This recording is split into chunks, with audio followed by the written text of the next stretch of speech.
నగల పథకంలో మీరు కట్టేది నెల నెల కేవలం డబ్బులు కాదండి, మీ శ్రమ. అందుకు పూర్తి ఫలితాన్నిచ్చే ఒకే ఒక పథకం లలిత ధనవందనం. ఏంటంటే ఇప్పుడు నన్ను ఇంటర్వ్యూ చేసే ఒక అమ్మాయి నన్ను ఏమన్నదంటే, నాకు టీడీపీ అంటే చాలా ఇష్టం అండి, అంటే పవన్ కళ్యాణ్ అంటే చాలా ఇష్టం అండి, నేను ఎట్లన్నా చేసి పవన్ కళ్యాణ్ గారు సీఎం కావాలా. లక్ష్మి గారు అని అమెరికాలో ఉంటారు, ఆమెకు విపరీతమైన పిచ్చి పవన్ కళ్యాణ్ అంటే. గురువుగారు మేము 2-3 కోట్లైనా ఖర్చు పెడతాం, మీరు ఎంత పెద్ద యాగం చేస్తారో చేయండి, పవన్ కళ్యాణ్ గారు సీఎం కావాలి అంటే. నేను పూజలు చేయడం తర్వాత అమ్మ నేను చెప్పిన స్టేట్మెంట్ ఇప్పియండి ఫస్ట్ పవన్ కళ్యాణ్ గారితో. ఏమని స్టేట్మెంట్ ఇప్పియండి అంటే, పవన్ కళ్యాణ్ గారు బీజేపీ ప్లస్ చంద్రబాబు నాయుడు ముగ్గురు ఒకటే వేదిక మీద కూర్చొని చంద్రబాబు నాయుడు గారితో స్టేట్మెంట్ ఇప్పియండి. ఏమని అంటే, 2.5 సంవత్సరాలు పవన్ కళ్యాణ్ ముఖ్యమంత్రి, 2.5 సంవత్సరాలు నేను ముఖ్యమంత్రి, ఈ స్టేట్మెంట్ ఇచ్చిన తర్వాత నేను పూజ చేస్తా, అప్పుడు గెలుస్తారు పవన్ కళ్యాణ్ అని చెప్పిన. అది సాధ్యం అవుతుందండి నేను చెప్పిన. అట్లా కాకుండా ఇప్పుడు అంతెందుకమ్మా, నేను చిన్న లాజిక్ చెప్తా. నాకు బాగా నచ్చినటువంటి వ్యక్తులు చాలామంది ఉంటారు. నేను మన విజయవాడ పోయినప్పుడు నాకు ఎయిర్పోర్ట్ నుండి కారులో వస్తున్నప్పుడు నన్ను రిసీవ్ చేసుకోవడానికి ఒక వీఐపీ వచ్చిండు. ఆయనకు ఒక తెలుగుదేశం హార్డ్ కోర్ ఫ్యాన్. ఆయన డ్రైవ్ చేస్తూ ఉన్నాడు, హోటల్కి తీసుకొస్తూ ఉన్నాడు. ఏంది పరిస్థితి అన్న, నాశనం అయిపోయింది ఆంధ్రప్రదేశ్ అన్నాడు. ఫస్ట్ పాయింట్, ఆంధ్రప్రదేశ్ సర్వనాశనం అయిపోయింది, ఇంకా నాశనం అయిపోయింది. ఓకే, నాశనం అయిపోయింది, ఈసారి ఎవరు వస్తున్నారు అని అడిగిన. అంటే ఇంకెవరు వస్తారంటే బాబు గారు వస్తారు అన్నాడు. అవునా, ఓకే రైట్. అంటే బాబు గారు సింగిల్గా పోటీ చేసి వస్తారా అన్నాడు. లేదండి పవన్ రావాలి. అవునా, పవన్ వస్తాడా? లేదండి బీజేపీ రావాలా. అంటే బీజేపీ, చంద్రబాబు, పవన్ ముగ్గురు పోటీ చేస్తే టీడీపీ వస్తుంది. మరి నా చిన్న ప్రశ్న అండి, జగన్మోహన్ రెడ్డి లంగా దొంగ లఫంగా అయినప్పుడు మరి డైరెక్ట్గా టీడీపీ రావాలి కదా, మరి ఇంతమంది ఎందుకు కలవాల్సి వస్తుంది అని అడిగిన. దానికి ఆన్సర్ లేదు అని. ఇప్పుడు అర్థమైంది కదా, మనం చాలా ఊహించుకుంటాం, రియాలిటీ వేరు. ఇప్పుడు జనాలకు తొందర ఎక్కువ. నేను బెనిఫిషియర్స్ని అడిగిన. బెనిఫిషియర్ అంటే ఈ స్కీములు తీసుకునే వాళ్ళని అడిగిన. వాళ్ళని అడిగితే 10వ తారీఖు వరకు జగన్ తిడుతున్నారు, 11 నుండి మెచ్చుకుంటున్నారు. అంటే ఆ స్కీమ్ పైసలు వచ్చే వరకు తిడుతున్నారు, లేట్ అయితే స్కీమ్ పైసలు చేతికి రాగానే దేవుడు అంటున్నారు. అంటే దానివల్ల కన్ఫ్యూజ్ అవుతుంది ఆంధ్రప్రదేశ్ రాష్ట్రం. అర్థమైందమ్మా? ఇప్పుడు ఈ నెల 10వ తారీఖు వరకు స్కీమ్ పైసలు పడతలేవు అకౌంట్లో, పడకపోతే లేట్ అయింది కాబట్టి తిడుతున్నారు జగన్ను. 11 తర్వాత పాజిటివ్గా మాట్లాడుతున్నారు. సో ఈ కన్ఫ్యూజన్లో జనాలు ఏమనుకుంటున్నారు అంటే ఏదో జరుగుతుంది అనుకుంటారు. కానీ ఇవాళటి మాటను నేను ఏకీభవించను. నేను చెప్పబోయేది ఏంటంటే, 2023 జనవరి నుండి ఆంధ్రప్రదేశ్ రాష్ట్ర రాజకీయాలు, తెలంగాణ రాష్ట్ర రాజకీయాలు, కేంద్ర రాజకీయాలు సర్వం మారబోతున్నాయి. శని మారుతూ ఉన్నాడు, గురువు మారుతూ ఉన్నాడు. సినిమా అనేది అప్పుడు స్టార్ట్ అవుతుంది. నిజంగా ఆంధ్రప్రదేశ్ కాబోయే ముఖ్యమంత్రి ఎవరో అప్పుడే తేలుతుంది. ఇంకా 2 సంవత్సరాలు ఉంది. ఇప్పుడు నేను సీఎం అని లొల్లి పెట్టడం వల్ల లాభం లేదు. అంటే మరోసారి జగన్ గారికి అవకాశం లేదంటారా? నేను ఆల్రెడీ చెప్పినా కదమ్మా, 2024లో జగనే సీఎం అని. ఓకే, నాకు ఏదైనా డౌట్ ఉంటే 29 మీద, 24 మీద నాకు డౌట్ లేదు. ఖచ్చితంగా మళ్ళీ జగన్మోహన్. నా ఉద్దేశం ప్రకారం అయితే 2020. నేను మాట్లాడేది ఒకటి గుర్తుపెట్టుకో, ఇందాక ఒక మాట అన్నావు, వాళ్ళు ముగ్గురు కలిస్తే. అందుకనే చెప్తున్నా, ఇప్పుడున్నటువంటి కండిషన్ ప్రకారం పదే అండర్లైన్ చేసుకోవాలి. ఎందుకంటే నన్ను ట్రోల్ చేసే వాళ్ళు ఎక్కువ ఉంటారు. అందుకని మొదలై చెప్తున్నా ఏంటంటే, ఈరోజు ఉన్నటువంటి పరిస్థితి ప్రకారం 2024లో జగన్ వచ్చే అవకాశం ఉంది. రేపొద్దున పార్టీలు ఎవరెవరు కలుస్తారు, ఎవరెవరు కొట్టుకుంటారు అనే దాన్ని బట్టి సీఎం గురించి మాట్లాడతారు. ఇప్పుడు తెలంగాణలో ఇవాళ టీఆర్ఎస్ పార్టీకి అనుకూలంగా ఉంది. రేపొద్దున 2023 జనవరి తర్వాత తెలంగాణలో చాలా మార్పులు రాబోతున్నాయి. సో టీఆర్ఎస్ను మించి ఇతర పార్టీలు ముందుకు వచ్చే అవకాశం ఉంది. రైట్, బీజేపీ రావచ్చు, కాంగ్రెస్ రావచ్చు.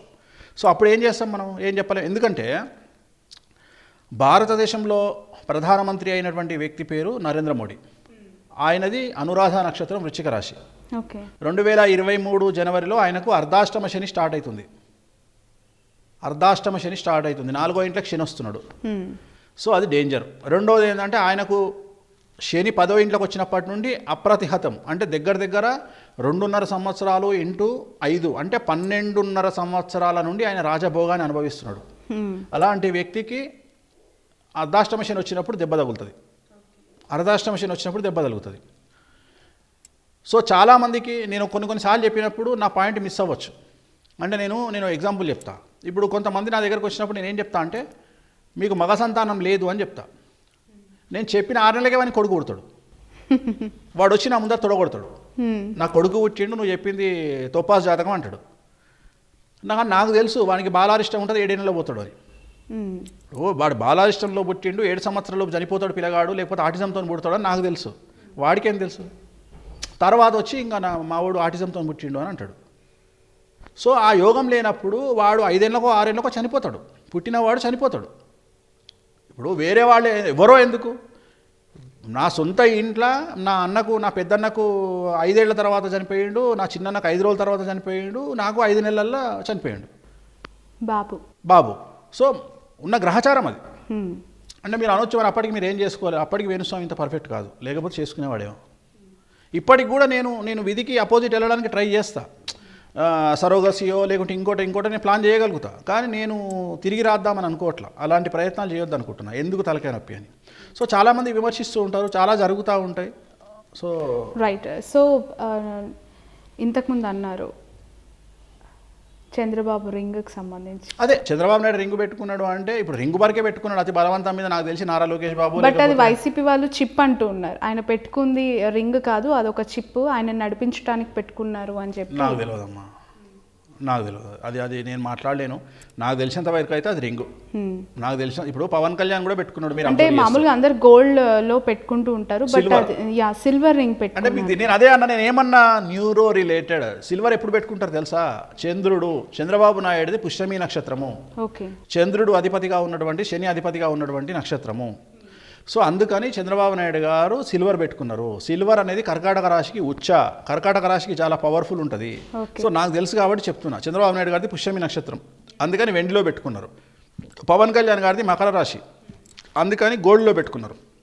మీరు పవన్ కళ్యాణ్కు చూస్తే పగడం ఉంటుంది, ప్లస్ పగడం తీసేసి ఇప్పుడు కొత్తగా ఆయన పవిత్రం పెట్టుకున్నారు. మీరు అబ్జర్వ్ చేయండి కావాలంటే, ఇదే ఉంగరం పవన్ కళ్యాణ్ గారికి ఉంటుంది.